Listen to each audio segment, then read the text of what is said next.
देखिए स्टूडेंट्स, हम लोग फोटो इलेक्ट्रिक इफेक्ट के बारे में बात करना स्टार्ट कर रहे हैं। फोटो इलेक्ट्रिक इफेक्ट के बारे में बात करने से पहले हमारे लिए जानना ज़रूरी है कि फ्री इलेक्ट्रॉन्स क्या होते हैं और फ्री इलेक्ट्रॉन्स को किस किस तरीके से इजेक्ट कराया जा सकता है। ठीक है, तो मैं लिखता हूँ एक बार फ्री इलेक्ट्रॉन्स के बारे में। Free electrons are those electrons which are free to move।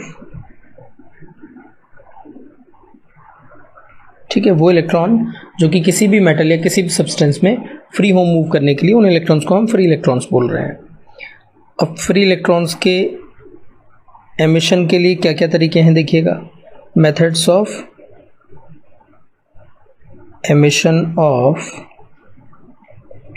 Free electrons, है ना। फ्री इलेक्ट्रॉन हम किस किस तरीके से एमिट करा सकते हैं किसी भी मेटल से या किसी भी सरफेस से। ठीक है, तो क्या क्या तरीके होते हैं मेनली देखिएगा। सबसे पहला और जो इम्पोर्टेंट तरीका है जो कि हम भी डील करेंगे आज, वो है फोटो इलेक्ट्रिक एमिशन, PEE बोल देते हैं शॉर्ट में, है ना। Here when light of sufficient frequency falls on a metal surface,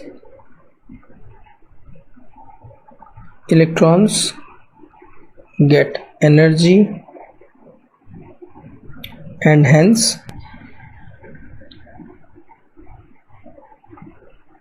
they are emitted ठीक है। सेकेंड तरीका क्या हो सकता है।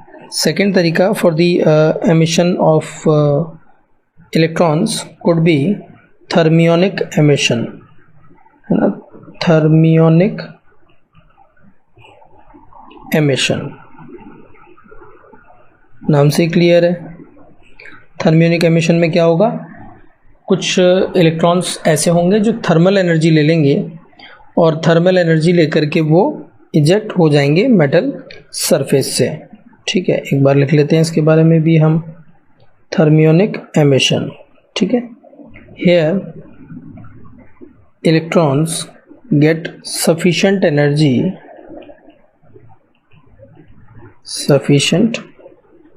Energy in form of heat to get ejected, है ना। हीट के रूप में ये एनर्जी ले लेंगे और मेटल की सरफेस से बाहर निकल आएंगे। तीसरा तरीका जो हो सकता है वो हो सकता है फील्ड एमिशन, है ना। फील्ड एमिशन, इसमें क्या होगा फील्ड एमिशन में मान लीजिए कोई भी मेटल की प्लेट है जिसमें कुछ loosely bound free electrons available हैं, है ना। इस तरीके से मान लीजिए कोई मेटल की प्लेट है, उसको हम बहुत ही हाई इलेक्ट्रिक फील्ड में रख दें यदि, तो हाई इलेक्ट्रिक फील्ड में रखने पर क्या होगा, बहुत ही हाई इलेक्ट्रिक फील्ड यदि मैं कर देता हूँ तो जो इसके अंदर फ्री इलेक्ट्रॉन होंगे उन पर इलेक्ट्रिक फील्ड के विपरीत दिशा में फोर्स लगेगा इधर की तरफ, और यदि ये फोर्स बहुत स्ट्रांग हो गया तो हो सकता है इलेक्ट्रॉन इसमें से बाहर निकल जाए, और इसी टाइप के एमिशन को हम बोल रहे हैं क्या, फील्ड एमिशन। इसी टाइप के एमिशन को हम बोल रहे हैं फील्ड एमिशन।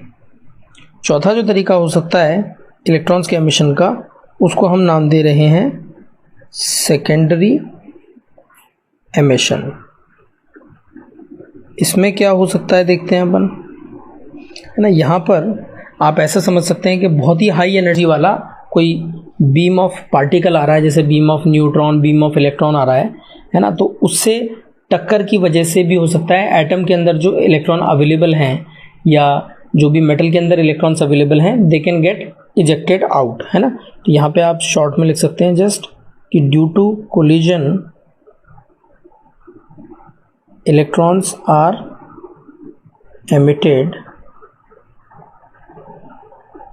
हेयर, है ना। यहाँ पर क्या होगा, सेकेंडरी एमिशन में इलेक्ट्रॉन्स बाहर निकल करके आ जाएंगे because of some kind of collision with some other electron और may be some other particles, right. तो हमें जो अपना फोकस करना है आज, वो करना है फोटो इलेक्ट्रिक इफेक्ट पर, जिसमें यदि सफिशिएंट फ्रीक्वेंसी की लाइट गिराई जा रही है किसी मेटल की सरफेस पर, तो उस मेटल की सरफेस से इलेक्ट्रॉन इजेक्ट हो जाएंगे ईजीली। चलिए देखते हैं, हम सबसे पहले फोटो इलेक्ट्रिक इफेक्ट की डेफिनेशन ही देख लेते हैं, है ना। फोटो इलेक्ट्रिक इफेक्ट की हम डेफिनेशन देखते हैं। क्या है फोटो इलेक्ट्रिक इफेक्ट की डेफिनेशन, आप सब लोगों को पता ही होगा इनफैक्ट, है ना, फिर भी हम लिख सकते हैं। व्हेन इलेक्ट्रॉन्स या व्हेन इलेक्ट्रोमैग्नेटिक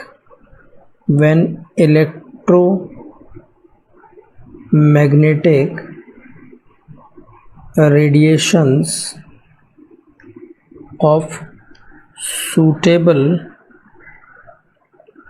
lambda यानी wavelength and frequency falls on a metallic surface, then electrons are emitted from it. This effect of ejection of electrons is called photoelectric effect। ठीक है। The current thus formed is called photoelectric current, है ना, PEC। The electrons thus emitted are called photo electrons, है ना। तो जो current बनती है इस प्रकार इलेक्ट्रॉन्स के इजेक्शन से, उस करंट को हम बोल रहे हैं क्या, फोटो इलेक्ट्रिक करंट। और जो इलेक्ट्रॉन इस तरीके से इजेक्ट होते हैं उन इलेक्ट्रॉन्स को हम क्या बोल रहे हैं, फोटो इलेक्ट्रॉन्स। और इलेक्ट्रॉन्स की इस एमिशन के प्रोसेस को हम बोल रहे हैं फोटो इलेक्ट्रिक इफेक्ट। ठीक है, तो आई होप मेरी बात क्लियर है आपको। अब देखिए फोटो इलेक्ट्रिक इफेक्ट से रिलेटेड कुछ डेफिनेशंस हैं, है ना, उनके बारे में हम बात करते हैं, है ना। फिर इसका सेटअप भी हम देखेंगे। सम इम्पॉर्टेंट टर्म्स, है ना, कुछ इंपॉर्टेंट टर्म्स की हम बात करने वाले हैं। इसके बाद हम फोटो इलेक्ट्रिक इफेक्ट के लिए जो सेटअप है एक्सपेरिमेंटल सेटअप, उसकी भी बात करेंगे। देखिए फोटो इलेक्ट्रिक इफेक्ट की डेफिनेशंस के बारे में बात करने से पहले हम उसके एक्सपेरिमेंटल सेटअप को देखते हैं एक बार। ये देखिए इस तरीके से एक्सपेरिमेंटल सेटअप होता है फोटो इलेक्ट्रिक इफेक्ट का। इसमें एक ट्यूब है और इस ट्यूब के अंदर ऑलमोस्ट वैक्यूम कंडीशन में हम एक एनोड और एक कैथोड कनेक्ट कर देते हैं। इस एनोड को कलेक्टर प्लेट भी बोला जाता है, कलेक्टर प्लेट, और इसको कैथोड को एमिटर प्लेट बोलते हैं क्योंकि ये इलेक्ट्रॉन को एमिट करती है। यहाँ पर हमने, आप देख सकते हैं कि जो कैथोड है उसको हमने एक बैटरी से कनेक्ट किया हुआ है। बैटरी कौन से टर्मिनल से, नेगेटिव टर्मिनल से कनेक्ट किया हुआ है अभी हाल फिलहाल। और इस एनोड को यानी कि जो कलेक्टर प्लेट है उसको हमने पॉजिटिव वोल्टेज से कनेक्ट किया हुआ है, जिससे कि पॉजिटिव वोल्टेज होने के कारण एनोड का ये इलेक्ट्रॉन्स को अपनी तरफ अट्रैक्ट करके लाने की कोशिश कर रहा है। अब क्या हुआ, ये जो सरफेस है मेटल की, ये वाली जो प्लेट है मेटल की, इस मेटल की प्लेट पर आप देखिए लाइट आ रही है। लाइट जो है एक सफिशिएंट फ्रीक्वेंसी की होना आवश्यक है, तभी इलेक्ट्रॉन्स का एमिशन इससे हो पाएगा। जैसे इलेक्ट्रॉन निकलेंगे, लाइट गिरेगी, इलेक्ट्रॉन निकलेंगे। जैसे इलेक्ट्रॉन निकलेंगे, सामने जो एनोड या कलेक्टर प्लेट जिसे हम बोल रहे हैं, जो कि बैटरी के पॉजिटिव टर्मिनल से कनेक्टेड है, वो कलेक्टर प्लेट इन इलेक्ट्रॉन्स को अपनी तरफ कलेक्ट करना स्टार्ट कर देगी और सर्किट में हमको एक करंट फ्लो होती हुई नजर आएगी, which can be measured using this ammeter. ठीक है, अब देखिए इसमें कुछ डेफिनेशंस जैसा मैंने कहा था उनके बारे में हम बात करते हैं। मैंने अभी अभी एक स्टेटमेंट दिया, आपने ध्यान दिया हो तो, कि एक सफिशिएंट फ्रीक्वेंसी की लाइट इस मेटल की प्लेट पर गिरेगी, तभी इस मेटल की प्लेट से फोटो इलेक्ट्रिक एमिशन हो पाएगा। तो देखिएगा इसी सीक्वेंस में मैं सबसे पहली डेफिनेशन की जो बात कर रहा हूँ वो है वर्क फंक्शन, है ना, वर्क फंक्शन। वर्क फंक्शन की बात कर रहे हैं, इसको जनरली फाई से रिप्रेजेंट कर दिया जाता है। It is the minimum energy, it is the minimum energy needed by an electron to come out of the metal, है ना, कम से कम कितनी एनर्जी की आवश्यकता होगी किसी इलेक्ट्रॉन को so that it can come out of the metal, that energy will be termed as work function, phi से रिप्रेजेंट करेंगे। सेकेंड जो डेफिनेशन है उसे हम बोल रहे हैं थ्रेशोल्ड फ्रीक्वेंसी। इसी तरीके से थ्रेशोल्ड वेवलेंथ की भी बात करेंगे। थ्रेशोल्ड फ्रीक्वेंसी को न्यू नॉट से रिप्रेजेंट कर रहे हैं। It is the minimum frequency of incident light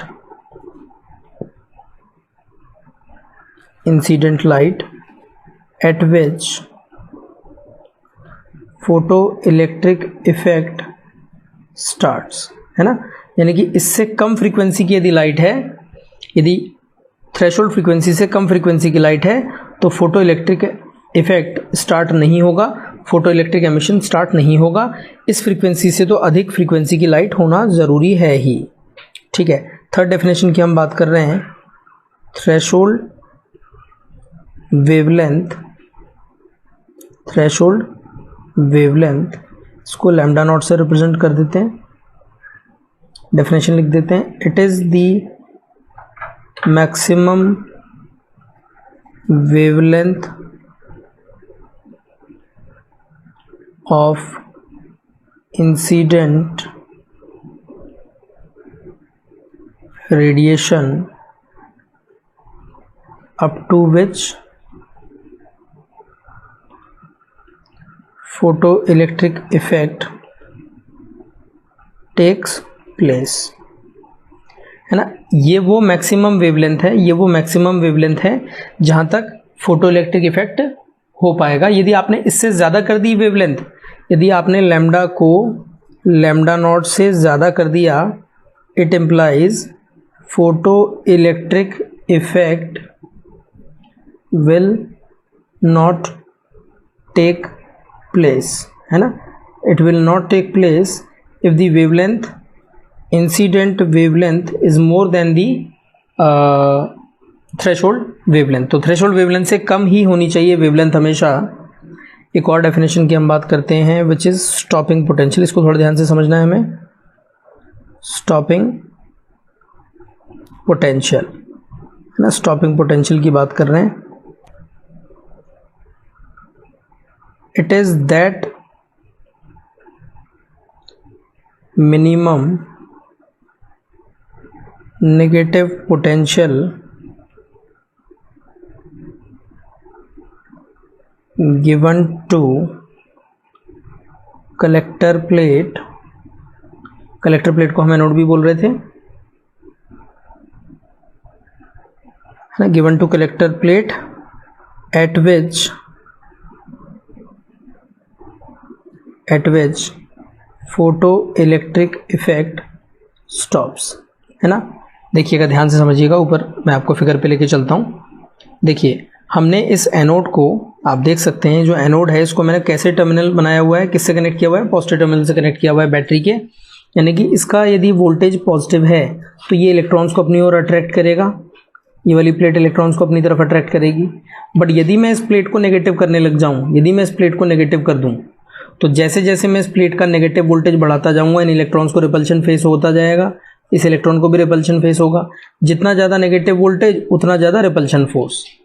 तो यदि मैं इस नेगेटिव को बढ़ाते बढ़ाते एक ऐसी अवस्था तक ले आऊं कि जो सबसे तेज आने वाला इलेक्ट्रॉन है, जो सबसे ज़्यादा काइनेटिक एनर्जी वाला है, जो सबसे ज़्यादा पावरफुल इलेक्ट्रॉन है, वो इलेक्ट्रॉन ही वापस रिपल्शन से वापस लौट जाए या इस कलेक्टर प्लेट तक ना पहुंच पाए, तो उस नेगेटिव वोल्टेज को ही हम क्या करें, स्टॉपिंग पोटेंशियल या स्टॉपिंग वोल्टेज।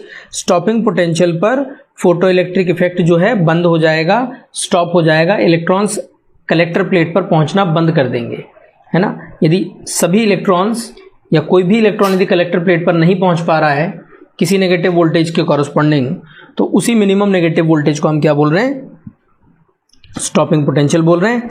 इसको हम आगे V0 से रिप्रेजेंट करेंगे। ठीक है, तो आई होप ये जो चारों डेफिनेशंस मैंने बताई हैं आपको क्लियर हैं। अब देखिए आगे हम जो बात करेंगे कुछ एक छोटी छोटी चीज़ों के बारे में और बात करते हैं, ठीक है। फिर हम कुछ ग्राफ्स की बात करेंगे।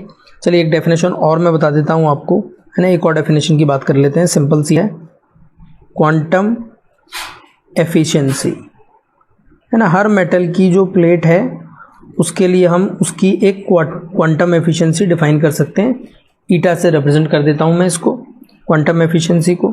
तो क्वांटम एफिशिएंसी यानी कि ईटा को मैं कैसे रिप्रेजेंट कर रहा हूँ, number of electrons ejected upon number of photons incident, है ना। किसी मेटल की प्लेट पर कितने फोटॉन्स गिरे हैं और उन फोटॉन्स के गिरने से कितने इलेक्ट्रॉन्स निकले हैं, इसका जो रेशो होगा इसको हम बोल रहे हैं क्वांटम एफिशिएंसी। और यदि आप इनटू 100 कर दोगे तो ये क्वांटम एफिशिएंसी परसेंटेज में आ जाएगी, परसेंटेज क्वांटम एफिशिएंसी बोल सकते हो आप इसको। और यदि आप इनटू 100 नहीं करोगे तो फ्रैक्शन के फॉर्म में क्वांटम एफिशिएंसी आपको इस मेटल की प्लेट की या किसी भी मेटल की प्लेट की मिल जाएगी। तो ये पांचों डेफिनेशंस बहुत इंपॉर्टेंट हैं, इन्हें हमें ध्यान रखना है। और इसके बाद जैसा मैंने कहा आपसे कि एक्सपेरिमेंटल सेटअप की बात करते हैं, कुछ इंपॉर्टेंट ग्राफ्स की बात करेंगे।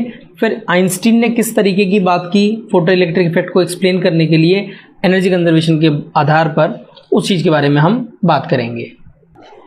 देखिए फोटो इलेक्ट्रिक इफेक्ट से रिलेटेड ग्राफ्स को समझने से पहले एक बार हम आइंस्टीन के कंट्रीब्यूशन को देख रहे हैं। फोटो इलेक्ट्रिक इफेक्ट में आइंस्टीन ने क्या कंट्रीब्यूशन दिया।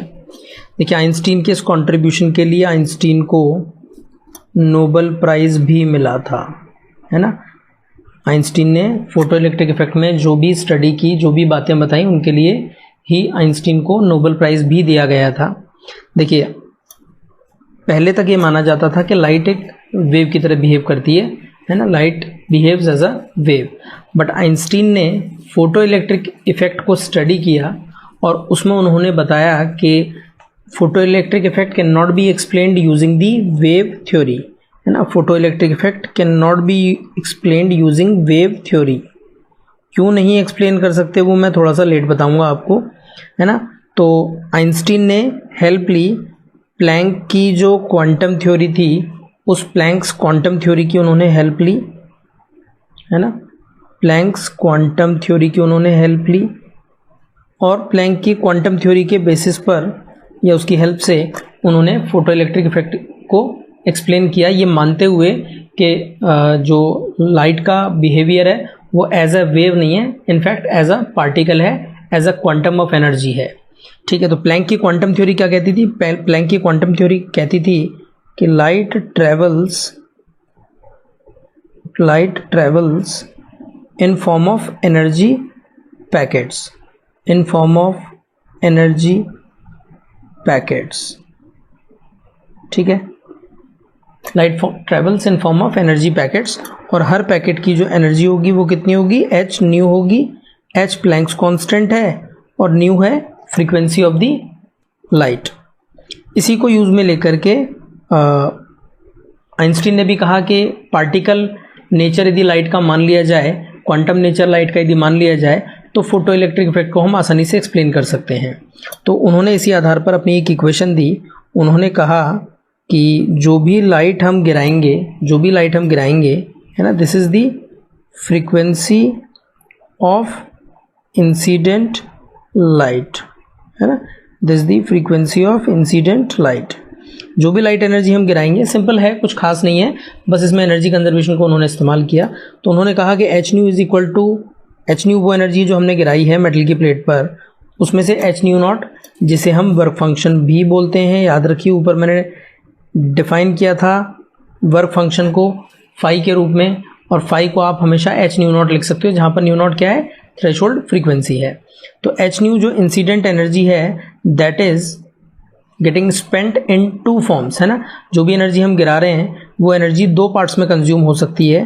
पहला पार्ट तो वर्क फंक्शन के रूप में खर्च होगा, जो कि इलेक्ट्रॉन को इजेक्ट करने में काम आ जाएगा, प्लस जो दूसरा बचा हुआ पार्ट होगा एनर्जी का, जैसे मान लीजिए टोटल मान लीजिए 10 जूल की एनर्जी गिराई मैंने, उसमें से 2 जूल इलेक्ट्रॉन को मेटल की सतह तक लाने में खर्च हो गई, और जो बची हुई 8 जूल एनर्जी होगी वो किस रूप में हमें दिखेगी, वो हमें दिखेगी काइनेटिक एनर्जी ऑफ इलेक्ट्रॉन के रूप में। अब लेकिन यहाँ पर इस काइनेटिक एनर्जी ऑफ इलेक्ट्रॉन की जब मैं बात करूँगा तो उसमें भी थोड़ा सा आपको ध्यान रखना है। This is the maximum kinetic energy of the electron, तो इसको मैं लिखूँगा यहाँ पर के ई मैक्स। देखिएगा आप, मैं इसको लिखूँगा यहाँ पे के ई मैक्स। क्यों लिख रहा हूँ बताता हूँ आपको। देखो, मेटल की कोई भी सरफेस है, इस मेटल की सरफेस में इलेक्ट्रॉन्स हैं बहुत सारे।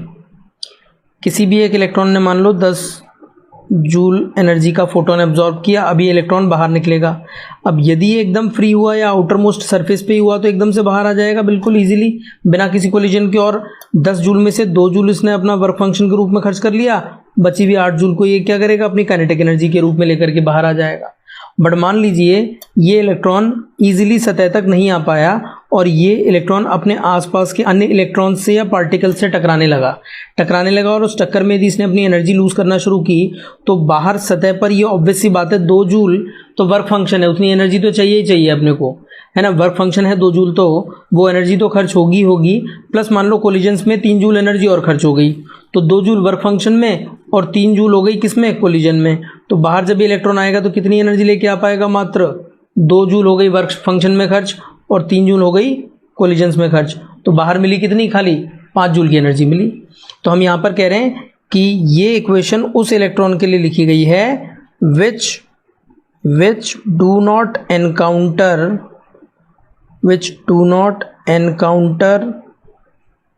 any collision while coming to surface।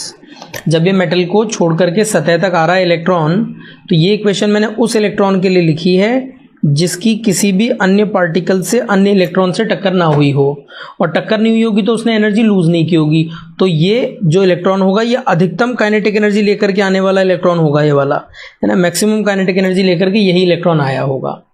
तो याद रखें आप मेरी ये बात, सिंपल एनर्जी कंजर्वेशन की बात लिखी गई है, सिंपल एनर्जी कंजर्वेशन की बात लिखी गई है। ये एनर्जी मैंने गिराई, ये वर्क फंक्शन के रूप में खर्च हो गई, और यदि इलेक्ट्रॉन की टक्कर नहीं हुई, यदि इलेक्ट्रॉन भाग्यशाली रहा, उसकी किसी अन्य इलेक्ट्रॉन से या पार्टिकल से टक्कर नहीं हुई, तो बची हुई पूरी एनर्जी वो इलेक्ट्रॉन अपनी काइनेटिक एनर्जी के रूप में लेकर के आ जाएगा।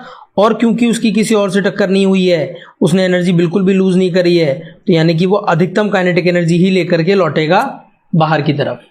यदि टक्कर हो गई है तो ऑब्वियस सी बात है इससे कम काइनेटिक एनर्जी वाला इलेक्ट्रॉन ही हमको मिलने वाला है।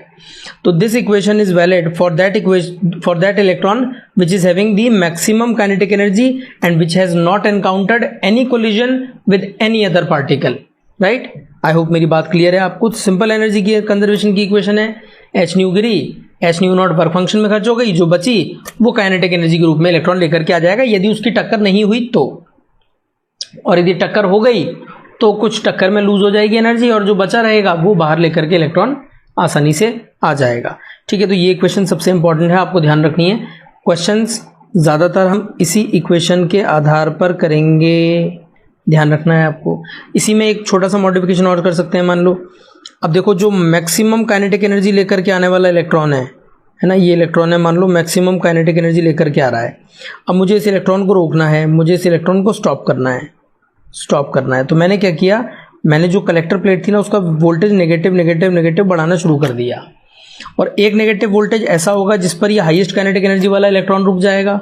कब रुक जाएगा, जब इस इलेक्ट्रॉन की सबसे शक्तिशाली या सबसे पावरफुल इलेक्ट्रॉन की सारी काइनेटिक एनर्जी खत्म हो जाएगी या कन्वर्ट हो जाएगी किस रूप में, पोटेंशियल एनर्जी के रूप में। तो वो सबसे शक्तिशाली इलेक्ट्रॉन रुक जाएगा, उसकी सारी काइनेटिक एनर्जी कन्वर्ट हो गई किसमें, पोटेंशियल एनर्जी में। आपको पता होना चाहिए कि पोटेंशियल एनर्जी क्या होती है, चार्ज इनटू पोटेंशियल डिफरेंस के बराबर होती है। तो ये पोटेंशियल डिफरेंस किसका है, एक तरीके से या तो आप बैटरी का बोल दो पोटेंशियल, मतलब बैटरी ने कितना वोल्टेज दिया हुआ है, या फिर एनोड और कैथोड के बीच का पोटेंशियल डिफरेंस है ये। ठीक है, तो मैं उस ऊपर वाली इक्वेशन को यदि मॉडिफाई करना चाहूँ तो मैं लिखूंगा H nu is equal to H nu not plus E, और ये डेल्टा वी कौन सा वोल्टेज हो गया, जिसकी वजह से इलेक्ट्रॉन स्टॉप हो गया है, तो इसको मैं क्या बोल सकता हूँ, ई इंटू स्टॉपिंग वोल्टेज। याद रखिएगा, स्टॉपिंग वोल्टेज जो होगा हमेशा नेगेटिव वोल्टेज होता है।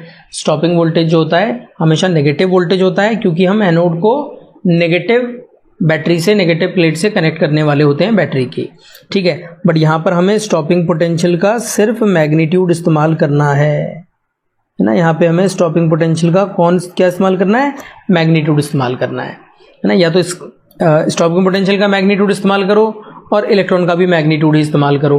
और यदि आप स्टॉपिंग पोटेंशियल का नेगेटिव साइन यूज़ कर रहे हो यहाँ पर, तो इलेक्ट्रॉन का भी आपको नेगेटिव साइन यूज़ करना पड़ेगा आपको यहाँ पर, है ना। कुल मिला के ये टर्म पॉजिटिव बनानी है मेरे को। या तो स्टॉपिंग पोटेंशियल की नेगेटिव वैल्यू यूज़ करो तो इलेक्ट्रॉन के भी चार्ज को नेगेटिव यूज़ करो, और स्टॉपिंग पोटेंशियल के मैग्नीट्यूड को यूज़ कर रहे हो तो इलेक्ट्रॉन के भी चार्ज के मैग्नीट्यूड को यूज़ करो, ठीक है। तो इसी इक्वेशन को मैंने मॉडिफाई कर दिया ऊपर वाली को इस रूप में, बस के मैक्स को मैंने ई वी स्टॉपिंग लिख दिया है ना। वी स्टॉपिंग क्या है, स्टॉपिंग पोटेंशियल है, सिंपल, ठीक है। आई होप मेरी बात क्लियर है आपको बिल्कुल, ठीक है।